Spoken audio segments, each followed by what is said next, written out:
What's up, everybody? Welcome to Mongols. This is our reaction show to the Hounds season being over, unfortunately. I am Mike Sparks. Joining me for this one is Steve Mattiace.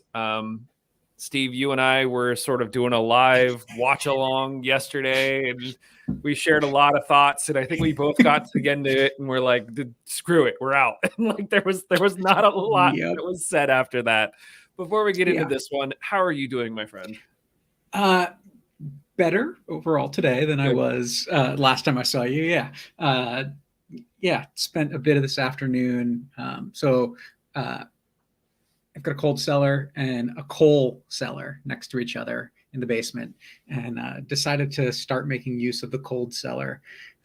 So I started cleaning it out, and man, it has just got decades and decades of like dust and debris behind the flaking moisture barrier coating on the block in there, and it is a mess. So I was hoping to get it all cleaned out today. I think I probably only got about a quarter of it done. But so, that was a good cathartic way to work out some emotions, I guess. Yeah. I similarly dove into a project. We've had this slab of maple wood that my wife's uncle gave us a while ago, and I've been meaning to turn it into a table.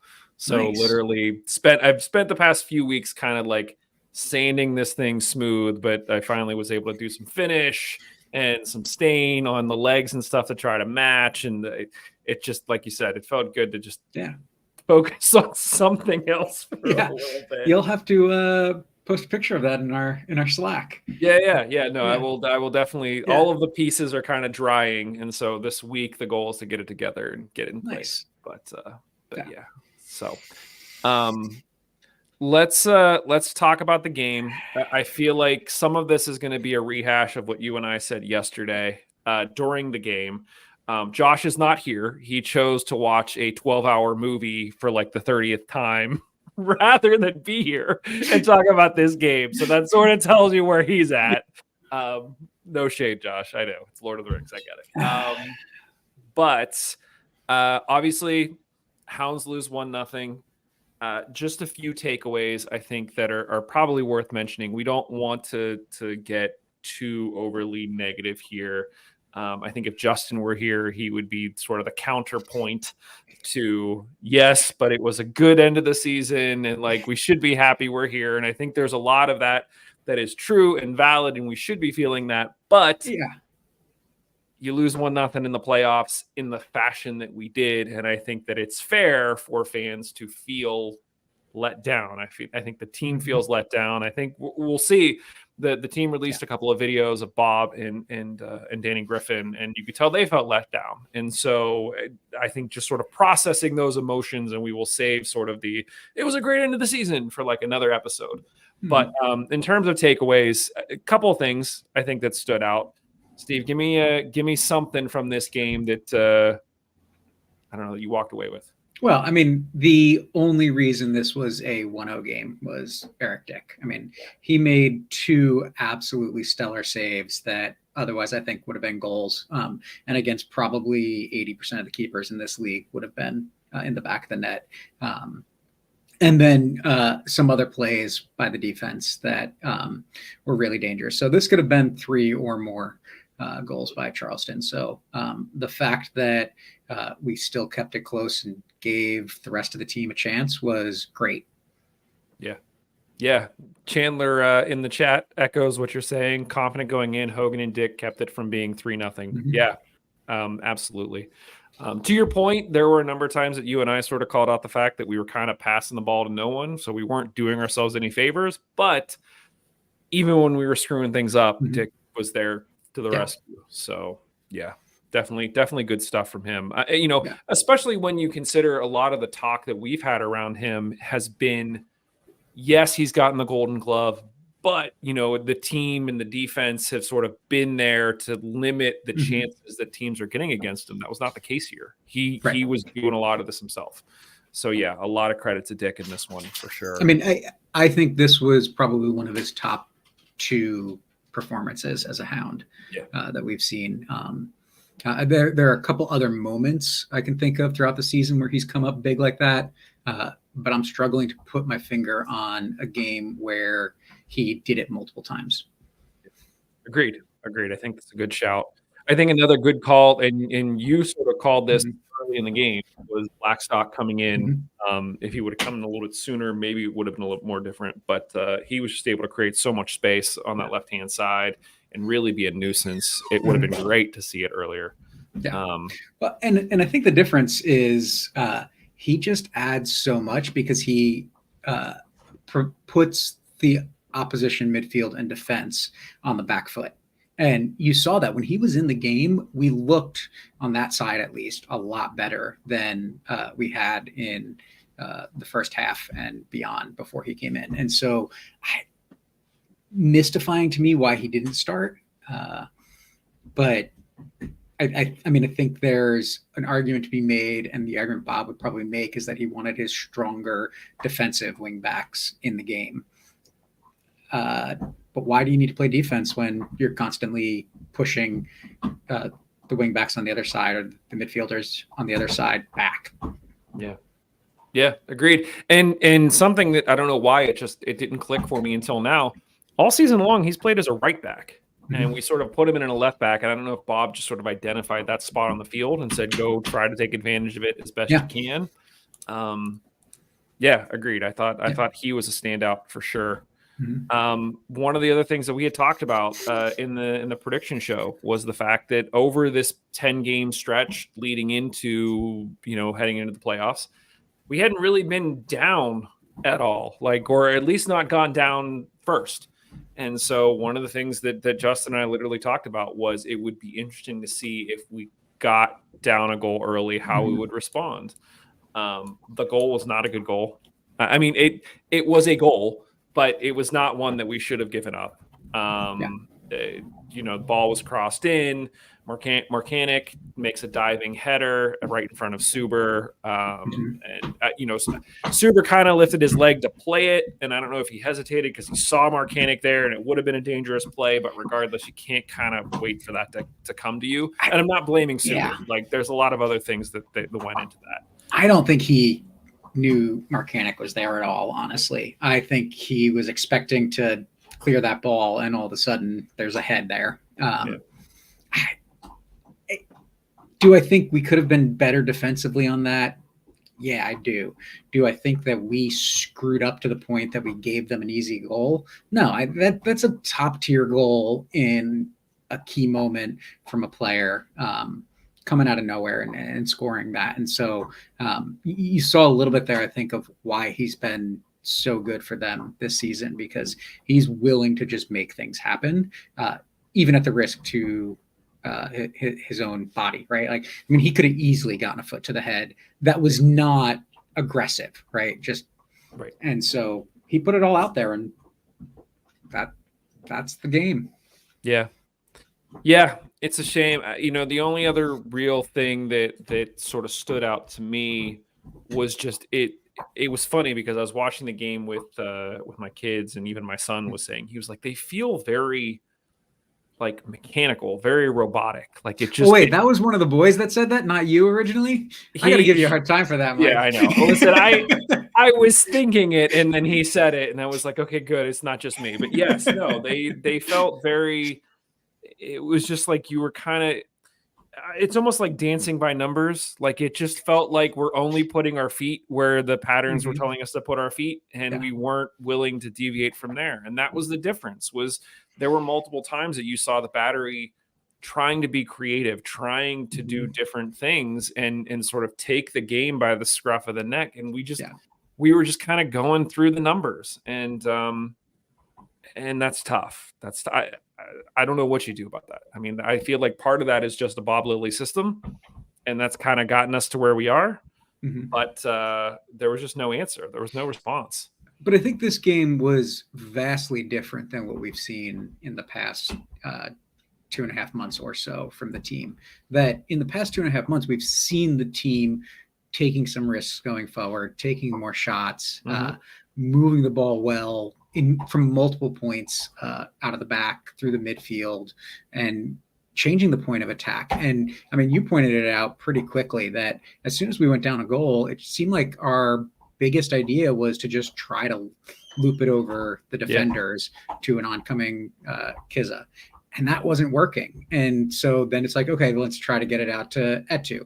And that's still not working. And I think this is a game where what we saw was even vastly different than a week prior against El Paso, where both of those goals came off of set pieces from Junior making a run towards the box. Yeah.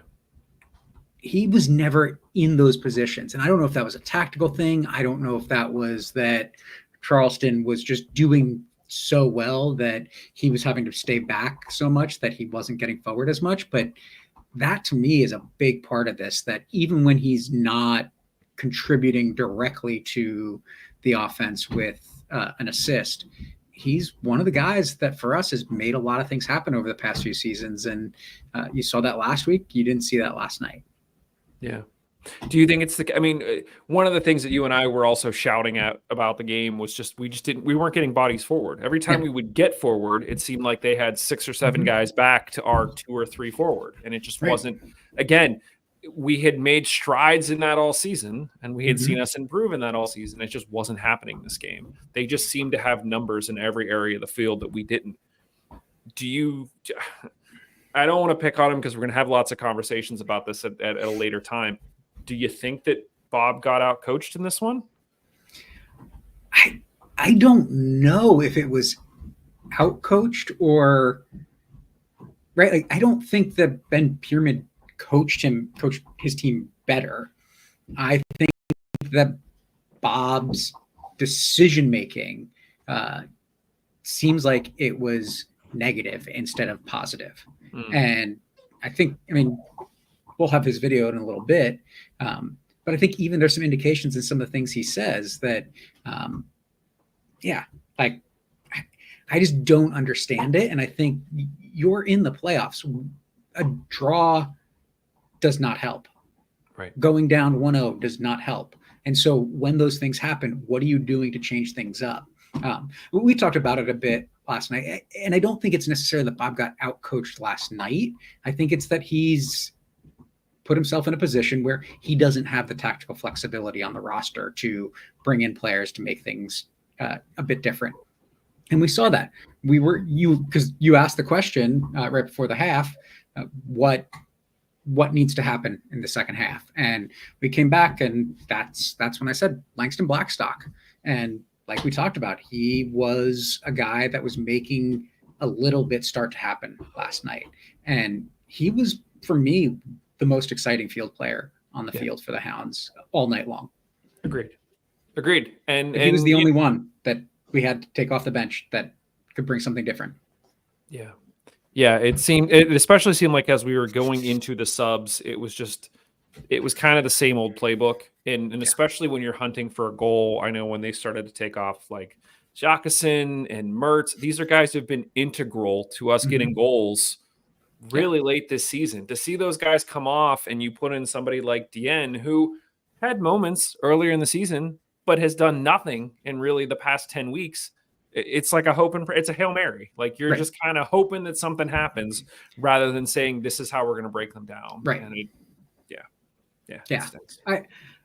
I had thought about bringing in some stats, but I think I'll save it for a future episode. But Dien's one of those guys, as well as Keziah Sterling and Emmanuel Johnson, that we just haven't seen enough of out of this season. And so when you have those types of players on the roster in a playoff game, and that's your solution to bring those guys in, that doesn't inspire a lot of confidence for me, right? The only players on the bench that I looked at and said, okay, I feel like those are guys that can come in and do a job that needs to be done at some point in this game, were Blackstock and Kayette.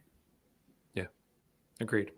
Let's listen to Bob's reaction post game. The team put this out on social media, so if you've seen this already, you've sort of heard what it is that he has to say. If not, here's your first chance. Let's give it a listen, and then we'll sort of share our thoughts here. Coach, how did the early goal change the complexion of the game? It's tough. I mean, Charleston, is explosive team. They get the early goal. We created some chances, but they were able to focus on their defending, and they made it hard for us. We were, we had to be careful to not fall further behind. The more you push sometimes. I thought we created some good chances in the first half, and unfortunately couldn't get one to drop. And then the second half, again, we had a good start to the second half, and we had some stretches where we had flurries, and fortunately we couldn't get the tying goal, which maybe would have tilted it in our direction. But look, the guys battled. They've been so good defensively all year. It's disappointing if we attack that ball. That ball shouldn't drop as low as it did. If we attack that ball in the box, it's not typically a ball we would give up a goal to. So it's a tough way to kind of concede. But, we hung in there, and we just couldn't find a goal, unfortunately. And, I'm proud of the guys for the last 16 games and their efforts to get us back in the playoffs. I think we've got to continue to grow as a team. It would have helped having some home games if we had had a more consistent season. We wouldn't have been on the road potentially. And but I also think there's areas we have to continue to get better. But this group made a lot of progress from the beginning to the end, and hopefully we'll be able to take another step next year, continue to grow. We've got some good young players that are starting to show they belong, and hopefully if we get better as a group, we'll take another step. So you kind of touched on this, but what are your thoughts on the season being over after the way that the team turned it around toward the end? Well, listen, I mean, we turned it around, but we could have been better. I mean, we dropped points in the back half too, so it's about getting better. I mean, we were not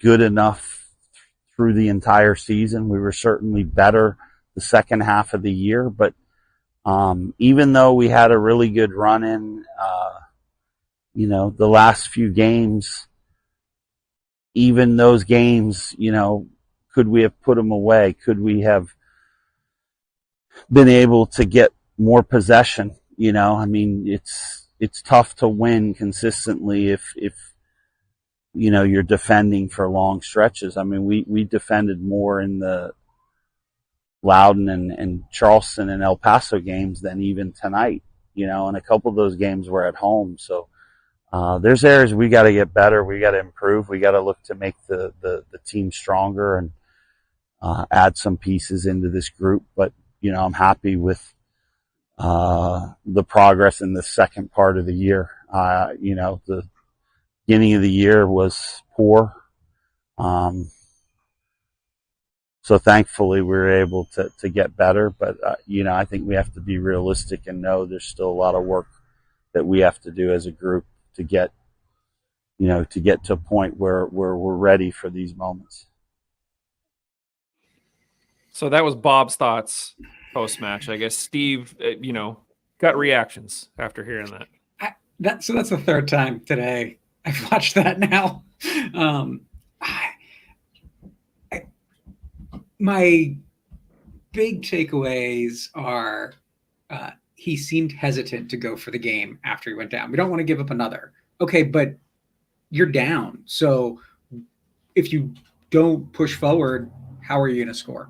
And so I think that's the one specifically to the game. The other big thing is, Bob, stop living in a fantasy that this group just needs to get a little bit better, because the majority of the players, more than half of the players on this roster, unless you sign them to new contracts, you don't have control over whether they come back or not. And so for me, that just is a really frustrating comment for him to say. And I don't think it's just him saying that in the moment, because I think that's how he views it. And he sees it as, yeah, there's a core group of guys of 6, 7, 8 guys that we can build on. But those aren't the same 6, 7, or 8 guys that you built on last year. And they're not the 6, 7, or 8 guys that you built on the year before. I mean, you're talking about 3 of the same guys over the course of the past 3 years. So I find that frustrating. Well, that was sort of my takeaway. Was this very much sound like, from his point of view, this was like part 1 of 2 almost, where it's like, okay, like I know we didn't do it this year, but like this is a good group and we just need a few more pieces, and then like we're going to keep getting better. And you said the same thing last year, Bob. Right, exactly. And that was going to be my question, was like, do we take this at face value as maybe we will see more of this team back next year, or this is what we've been hearing year after year after year? And so the old adage of, if you do the same thing over and over again and expect different results, we won't get into it. But yes. Yeah, we talked about it quite a bit last night in terms of that, right? And I kept like letting it simmer, and I can't come up with more than Tommy Van Kuyzeel, Jordan Dover, Robbie Mertz, Danny Griffin, Albert Dikwa, and Kenny Forbes as players that have been with the Hounds for more than 2 seasons. Oh, Luke Biasi. Luke is in a 3rd year. So There we go. I found one. Yeah. It's tough. I feel bad because especially early on, he seemed a little shook. Just as you would be. He just went through a big season. You get a tough loss against a good team. So I'm not knocking him there, but this will definitely be an interesting one to sort of learn from and kind of see what happens. We talked about digging a hole and digging back out, and it was great. We dug ourselves back out, but in the grand scheme of things, you and I talked about this a little bit last night, and I'll talk about it a little bit more here in a minute. Winning a championship is really, really tough when you get into a single elimination playoff. Yep. And only one team does it every single year. And just tournament style like that, anything can happen in one single game. It is less a measure of how good you are as a team, and it's more a measure of how did you perform in that one single game? And that is very, very tough. So yes, and I feel like there's some authenticity to that. If we had went out and we had played our game and still got beat by a better team, as opposed to we went out and what did we do last night? We did not look like the team that we've been watching for the past 2.5 months. We look like the team that we saw in the middle of the season when we couldn't score a goal for almost the league record of not scoring a goal, right? Like it was the same type of performance for me. I mean, I put it in bottom of the list of team performances on the season. And that's problematic if that's what you can bring to the playoffs. Let's hear what our buddy Danny Griffin, captain of the team, had to say after the loss. Okay, Danny, how difficult was it to create chances when Charleston got the early lead? I feel like we did create chances, some that I could have done better with. I mean, we got to hit the target. We got to get our shots off sooner. I had a couple of block shots. So, I mean, I still feel like we were in the game and created enough to get the equalizer or even get the go-ahead. But obviously, I think credit to the guys, fight to the final whistle, and obviously I'm proud of the effort that they had tonight, and just something to build on moving forward. So with the positives of the end of the season getting better, what are some things you can take into next year? Just, we had our backs against the wall for this last 16 games of the season. Obviously, the fight and claw back and get into the position we were. Obviously, you have a better start to the season. Maybe you have some of these games at home. So that's something that we got to work on and fight for. But there's definitely a lot to take from this season and the group, and a lot of growth from some of the guys coming in their first year here in Pittsburgh, and from some of the veterans as well. That saw a lot of growth towards the end of the season. That something to be proud of and something to be excited about. So, thoughts on Danny's reaction there post match? I don't know what I would expect him to say other than that in a case like that. I mean, more than anything he said, you could see he's just absolutely physically and mentally and emotionally exhausted there, and so that's hard to see. Yeah, I mean, it does come though back to the conversation we had last night, we started to have tonight, we had last offseason and the offseason before of how year after year the roster is constructed.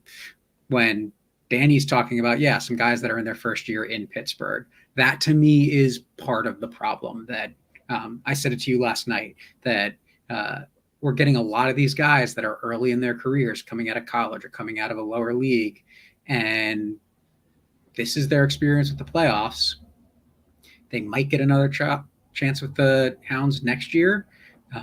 If not, then they go on and they take that experience elsewhere. But when you're constantly bringing in younger guys that are less experienced, you're not learning those lessons as a team over time for the playoffs, outside of a few select long-term players. The responsibility for Robbie and Danny to have to transmit to the other 16, 17 players on the roster year after year what this is going to be like that to me, just they can't do that there's no possible way for two guys to be able to really help the rest of the team be in a place where they understand it in the same way that these guys do after having lived through it for year after year after year. Yeah, no, agreed. I feel like it was tough, especially the first question with him, where he almost puts it all on himself. And so part of me is like, well, you can't do that, Danny. There's 11 players on the field. But then part of me is like, well, you're the captain. Like, I kind of would expect you to say something like that. So I get it. I don't know what else to sort of say to that other than, it'll be interesting to talk to him this offseason and sort of get his thoughts after he has some time to sort of process everything. First year as a captain, just thoughts on how everything played out, what he might try to do differently next year, given the opportunity, and just sort of see where it goes from there. Yeah.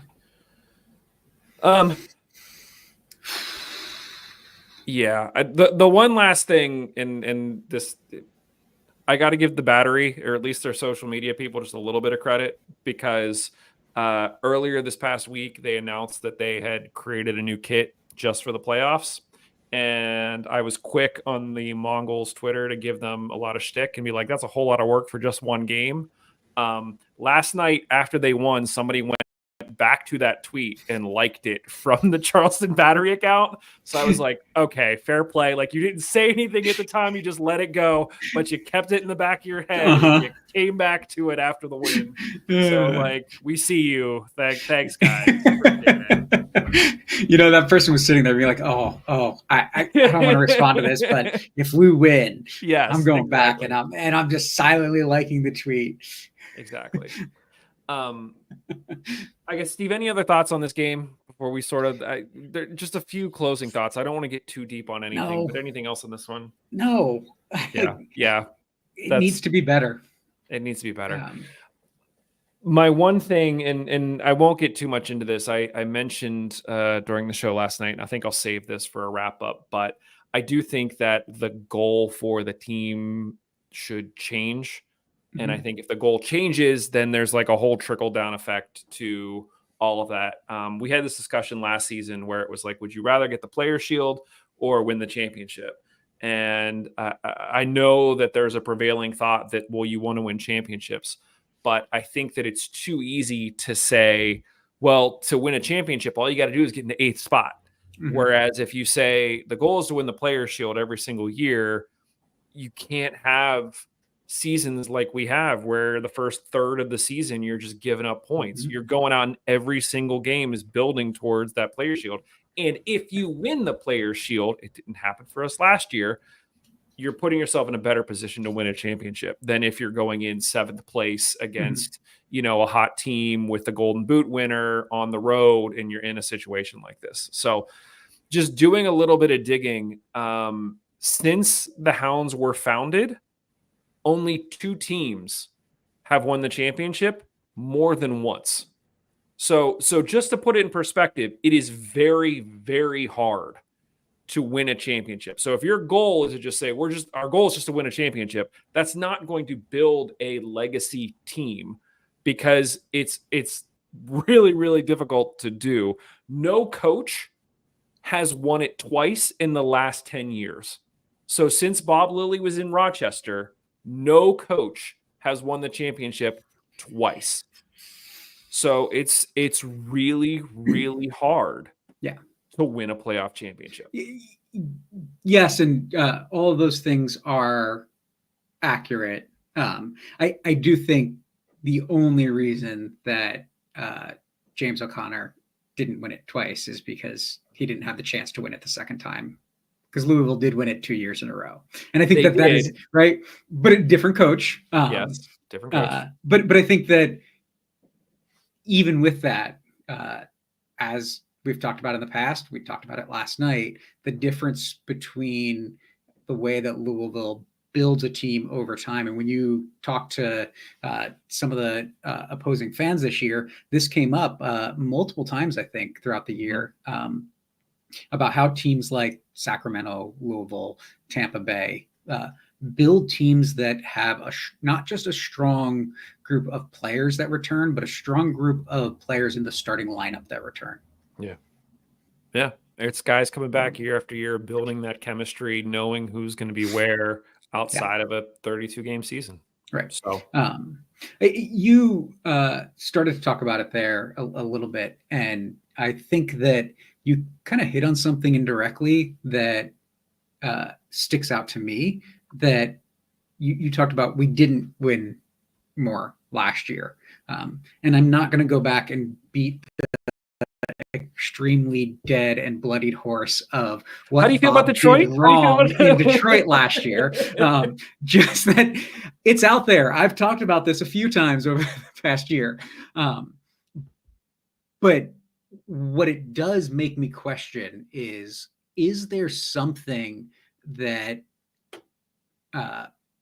makes Bob hesitant to go out and actually play the game that we saw this team playing for the past 2.5 months when the pressure's on in the playoffs? And if so, what is that and why is that happening? Because the only thing I can think of is he's so afraid of losing that he puts himself in a position where he can't go out and win, but then he ends up losing, right? Like it's hedging to not do too much, but in the process, all it takes is a goal. And we've lost the past 2 playoff games we've played in 1-0 and haven't been able to find a way to come back in those moments. But in the 7 years that Bob Lilly has been with the Riverhounds, we've played in 9 playoff games. We've only won 2. Yeah. It's playing not to lose versus playing to win. Yeah. And in a tournament style playoff structure like this, you've got to go out there and play to win. And just, I don't want to say throw caution to the wind, but like some of these teams you're just not going to grind out against. It's you got to go make stuff happen. So it's tough.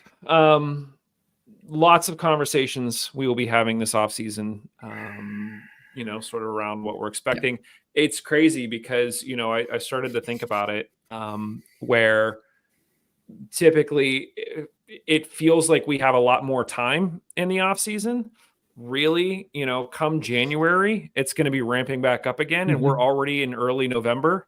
So not only are we going to have the Hounds that we're going to be talking about, we're going to be talking about the Riveters. You and I were just saying there's already a number of front office interviews that I'd like to get going here. So I don't think we are going anywhere. I think that we're still going to do at least 1 show a week, potentially 2. Maybe we'll try to combine like an interview show with a show like this where we could just sort of talk about stuff. But yeah, stay tuned, because part of me is really disappointed that the season's over. But after the season we had, there's also a little part of me that's like, new beginning. Let's see what we can learn and go from there. So I trying to be optimistic, but Steve, any sort of final thoughts after this one? No. One of the things I want to say about off-season stuff, one of the things that I find really fun about the off-season is we're a little bit more dynamic in our conversations and who all is jumping in. And so I always love it when if I'm on or even if I'm not, that we get a little bit more of Mondo and Liz and Laura Ellen on the show. And so that's always something that's a lot of fun to look forward to, just hearing from all of the people that contribute to Mon Goals and getting everybody's thoughts and insights and opinions and crazy or not so crazy predictions or reactions or responses. And it's a lot of fun. Agreed.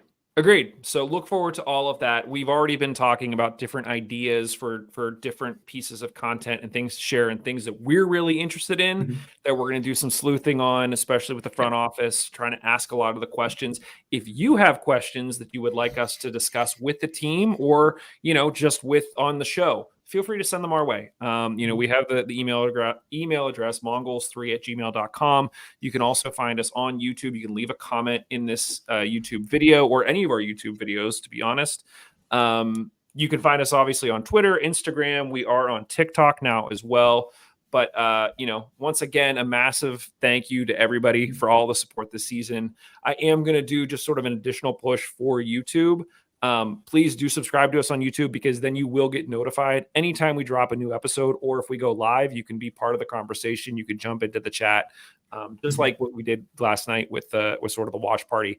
It was kind of a last minute thing where I didn't think I'd be available, and then I was available, so we did it. But yeah, subscribe to us on YouTube. Also, in the future, if we do have ads that play on the podcasts and you get your podcasts or you watch us on YouTube, you won't have the ads. So just, again, additional incentive to be there. Otherwise, I guess I'll take Justin's. It's been fun. And unfortunately, we don't have any more Hounds games to talk about, but that does not mean that we will not be back with more Hounds and Riveters content for you very, very soon. See ya.